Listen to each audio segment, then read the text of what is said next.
कृपया वीडियो को पूरा देखिएगा, अधूरे ज्ञान से कोई लाभ प्राप्त नहीं होगा।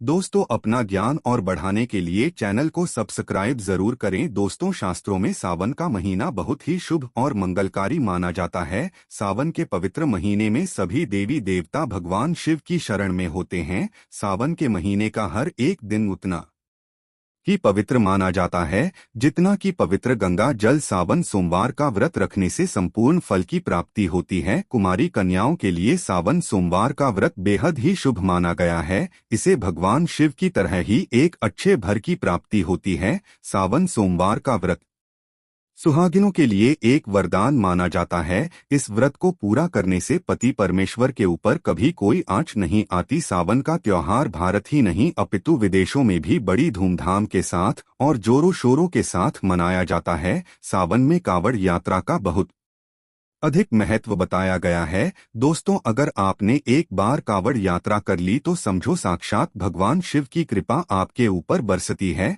और भोले बाबा आपका कभी बुरा नहीं होने देते। अगर आपके माता पिता नहीं है और संसार में आपका कोई नहीं है तो आप जगत पर था शिव शंभू को अपने माता पिता मान सकते हैं। भगवान शिव अपने सच्चे भक्त की पुकार अवस्थी सुनते हैं। दोस्तों, लेकिन क्या आप जानते हैं, सावन के पवित्र महीने में शिवलिंग पर घर का ऐसा जल भूलकर भी नहीं चढ़ाना चाहिए। घोर पाप माना जाता है। भगवान शिव क्रोधित हो जाते हैं। घर का ऐसा जल शिवलिंग पर कभी नहीं चढ़ाया जाता। दोस्तों, आगे बढ़ने से पहले अभी तक आपने हमारे चैनल को सब्सक्राइब नहीं किया है तो इस चैनल को सब्सक्राइब करके बेल आइकन जरूर दबाइएगा। सच्चे दिल से कमेंट बॉक्स में लिखें हर हर महादेव, ओम नमः शिवाय। भगवान भोलेनाथ के लिए एक लायक तो बनता है। तो आइए शुरू करते हैं। दोस्तों, नंबर 1, मासिक धर्म के दौरान शिवलिंग पर जल नहीं चढ़ाना चाहिए। जल आप किसी और से चढ़ पा सकते हैं। पूजा पाठ का पालन अवश्य करें परंतु भगवान शिव की प्रतिमा को स्पर्श न करें और वही कुंवारी कन्याओं को शिवलिंग पर जल आरोपित नहीं करना चाहिए। कुमारी कन्याओं को हमेशा शिवलिंग के नीचे ही जल चढ़ाना चाहिए। दोस्तों, नंबर 2, सावन के पवित्र महीने में एक बार माता पिता के चरण गंगा जल से अवश्य बुलाना चाहिए। इससे आपके सभी बुरे पाप नष्ट हो जाते हैं। पितृ दोष दूर हो जाता है। काल सिर्फ दोष दूर हो जाता है। इससे आपको धन सुख समृद्धि ऐश्वर्य सब कुछ प्राप्त हो जाता है। जो व्यक्ति अपने माता पिता के चरणों को सावन में गंगा जल से धुला देता है तो वह स्वयं तीर्थ यात्रा कर लेता है। ऐसा व्यक्ति स्वयं श्रवण कुमार कहलाता है। शिव पुराण में वर्णित है, माता पिता की सेवा स्वयं भगवान शिव की सेवा मानी गई है। इसीलिए सावन के शुभ अवसर पर माता पिता के चरण गंगा जल से अवश्य बुलाना चाहिए। ऐसा व्यक्ति मोक्ष धारण करता है। दोस्तों, नंबर 3, सावन में तथा किसी भी अवसर पर शिवलिंग पर प्लास्टिक के बने धातु से जल अर्पित नहीं करना चाहिए। घोर पाप लगता है। शिव पुराण में बताया गया है कि शिवलिंग पर तांबे के बने पात्र से ही जल अर्पित करना चाहिए। बहुत ही शुभ और मंगलकारी माना जाता है। हालांकि स्टील के लोटे का भी आप प्रयोग कर सकते हैं परंतु क्या आप जानते हैं, जब तांबे का और गंगा जल का एक साथ इस पर से होता है तब धन की वर्षा होती है और इससे गंगा जल अर्पित करने से एक ऐसा शुभ योग बनता है जिससे आपका भाग्य उदय होता है। इसीलिए शिवलिंग पर तांबे के लोटे से ही जल अर्पित करना चाहिए। अत्यंत शुभ और मंगलकारी होता है। दोस्तों, ऐसा माना जाता है कि पान के पत्ते को शिवलिंग पर अर्पित करने से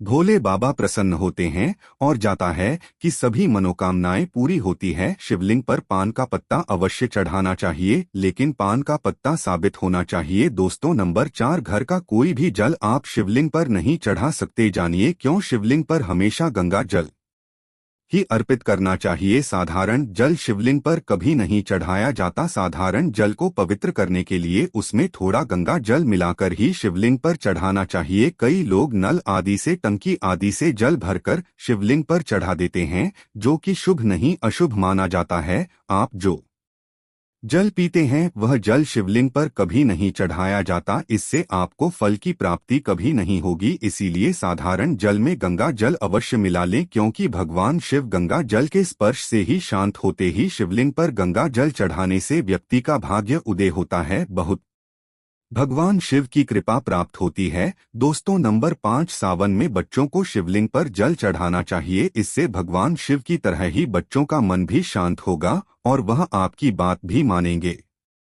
ऐसे में आपका बच्चा पढ़ाई में अव्वल होगा, इसीलिए बच्चों को शिवलिंग पर जल चढ़ाना चाहिए। दोस्तों नंबर है, अगर पूजा का लोटा खराब है तो उससे कभी भी जल नहीं चढ़ाना चाहिए। उस लोटे को तुरंत घर से हटा दें, ऐसा लोटा खंडित माना जाता है। दोस्तों नंबर 7, शिवलिंग पर बेलपत्र चढ़ा हुआ भी दोबारा से उठाकर उसे धोकर फिर से चढ़ा सकते हैं, क्योंकि बेलपत्र कभी भी आप अभी तय नहीं होता, लेकिन याद रहे बेलपत्र फटा हुआ न हो और उसके तीनों पत्ते साबुत होनी चाहिए। शिवलिंग पर बेलपत्र चढ़ाने से शिवजी का मस्तक ठंडा रहता है और आपका मन भी कोमल हो जाता है। बहुत कम लोग जानते हैं, बेलपत्र में समझते देवी देवताओं का वास होता है। शिवलिंग पर बेल का फल चलाने से व्यक्ति भगवान शिव की कृपा पाता है। ऐसा व्यक्ति धनी हो जाता है। सावन में पहले शिवजी को बेल का फल भोग लगाने के बाद प्रसाद के रूप में पूरे परिवार को खाना चाहिए। इससे भोले बाबा की कृपा आपके ऊपर बरसेगी। भगवान शिव बाप को धन से मालामाल कर देंगे। दोस्तों नंबर 8, घर का मंदिर साफ करने के लिए साधारण जल में गंगाजल मिलाकर ही मंदिर को धोना चाहिए तथा मूर्ति आदि साफ करना चाहिए। साधारण जल से मंदिर की साफ सफाई कभी नहीं की जाती, इसीलिए साधारण जल में थोड़ा सा गंगा जल अवश्य मिला लें, इससे पूरे घर की शुद्धिकरण हो जाती है। दोस्तों नंबर 9, शिवलिंग पर भांग धतूरा और सफेद फूल तथा सफेद मिठाई अर्पित करने से, दूध दही अर्पित करने से तथा शमी के पत्ते अर्पित करने से साक्षात भोले बाबा आपकी सभी मनोकामना पूर्ण करते हैं। दोस्तों शिवलिंग पर गन्ने का रस तथा शहद और गुड़ चढ़ाने से व्यक्ति के जीवन में मिठास आती है और मीठे पकवान दान करने से जीवन में कभी भी खटास की उत्पत्ति नहीं होती। दोस्त तो साक्षात गुलाब में माता पार्वती का वास होता है, शिव परिवार का वास होता है, इसीलिए शिवलिंग पर गुलाब चढ़ाने से माता पार्वती की कृपा बरसती है, भगवान शिव की कृपा बरसती है। भगवान गणेश को गुलाब का फूल अति प्रिय है, इसीलिए गुलाब का फूल शिवलिंग पर अवश्य अर्पित करें। गुलाब का फूल समस्त देवों को अति प्रिय है।